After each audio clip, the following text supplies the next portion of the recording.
Telkom Business, behind South African businesses' drive to thrive.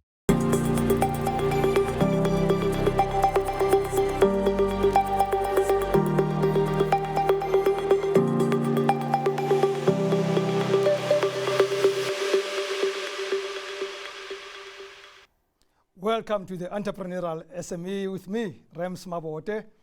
There is a growing focus on self-care and improving living standards among South African consumers. This has been driven by a surge in cosmetic offerings and a growing urban population in the country. In spite of higher levels of competition with international brands, local small businesses are finding their footing and taking a piece of the pie in the market share, which gives me immense pleasure to host tonight founder and MD of Masodi Organics, Letsoalo, who shares a success story of building her empire in the cosmetic industry. My name is Letsoalo. I'm the founder and CEO of Masodi Organics. I'm from a small town called Tanin in Limpopo. Masodi Organics in a nutshell does beauty and wellness products. We distribute across 8+ countries. We do an intelligent combination of natural ingredients as well as selectively chosen active ingredients to come up with products that can actually give us something that's effective yet gentle and a bit of delightful to use. The Masodi concept came almost accidentally through one of my failed ventures with two of my best friends. And effectively what happened was we were sort of like in one multinational organization as colleagues and friends. And we were frustrated about the underservicing of black women in particular from a beauty perspective. And we started a mobile hair salon called, what was it called? Good Hair. Once that venture failed, there was something in me that was left feeling like there's something here to further explore. I'd sort of like seen the opportunity in this space and how far we can go from a product perspective as well as from a service perspective. And I thought the gateway into it was actually starting a beautiful beauty and wellness brand.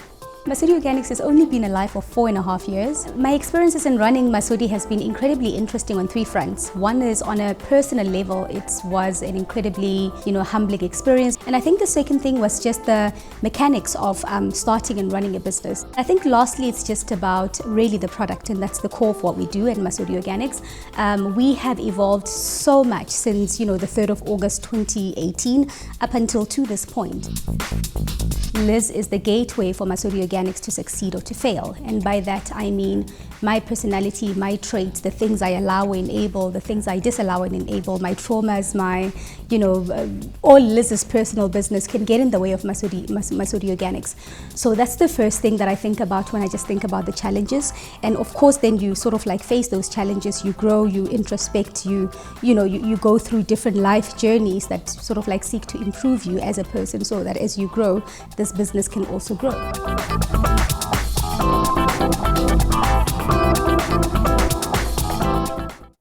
So Liz, Good Hair gave you a bad hair day. Good evening, and thank you very much for joining us. But where did this begin? I mean, I'm told in the kitchen. Yeah.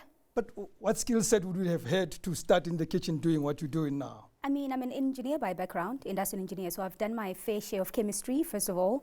So I could whip up an oil and a butter and bring something together, But I think there was also probably research skills, I guess, because what really helped me at the beginning when I started was just the ability to go to the right sources and consult the right papers, the right videos, to be able to come up with something decent. For me, that says then that Good Hair was not necessarily a failure. It actually was a catalyst to something completely different that 5 years later we're sitting here together. Yeah, totally. I mean, my friends and I still talk about it to this day, what each of us have taken from Good Hair.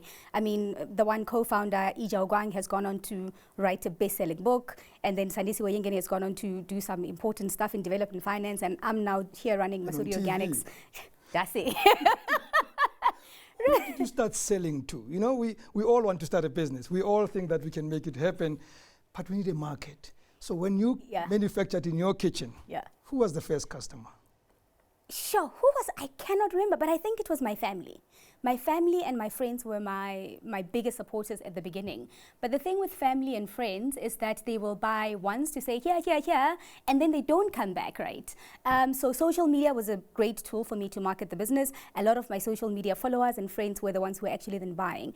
And through word of mouth, and as the social media account grew, and as people started knowing more about the brand, then you started having strangers buy, which was epic for me to experience. I was like, what? You're a stranger in KZN and you're buying my products? That was really cool.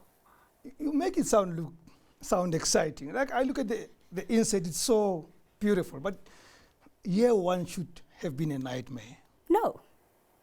Nightmares came later on. Year one was an absolute pleasure. I still had a job that was paying me well. I wasn't broke.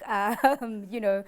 So this was a part-time hustle. It was a side hustle when it started year one. You know, I still had a job. I was building it from the kitchen. I was still experiencing the moments of surprise and shock when people chose the product. It was exciting. It was an adventure. And when did you know it's time to move up? A year later. Change gears. Yeah, a year later, actually, when I started seeing more people take interest in the products, when I started, so initially when I started, I would deliver the products myself.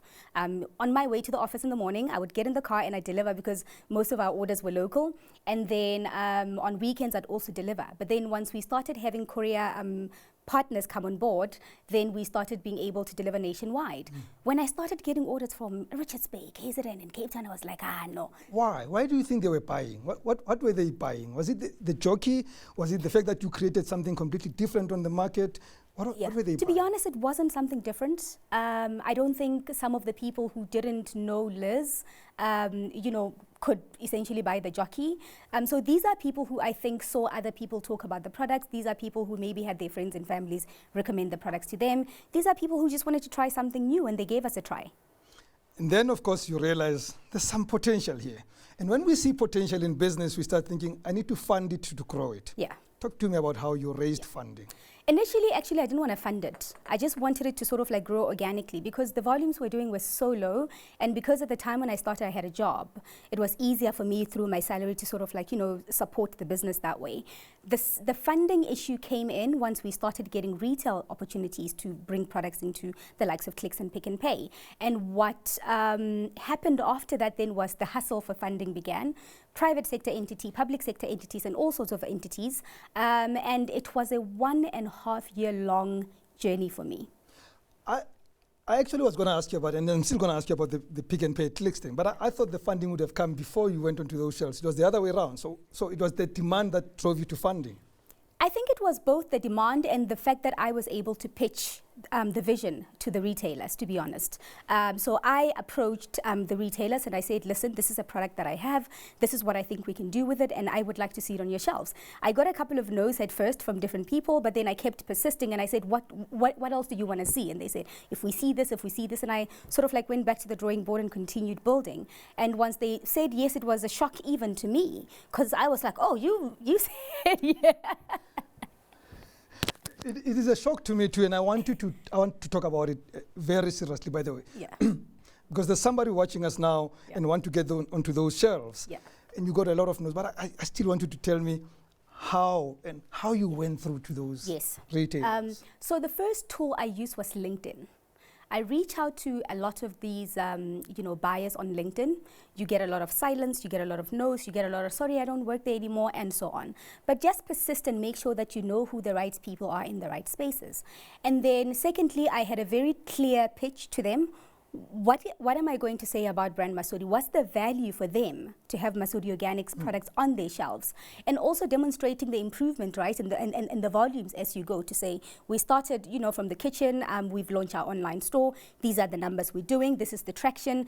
Don't you want to be part of this exciting wave? And I think so many people are willing to back you and support you when they see your growth, when they see how relentless you seem to be in pursuing this thing, and also when you demonstrate the value for them. Don't move. We'll be back shortly with Liz Letsoalo. I'm so excited.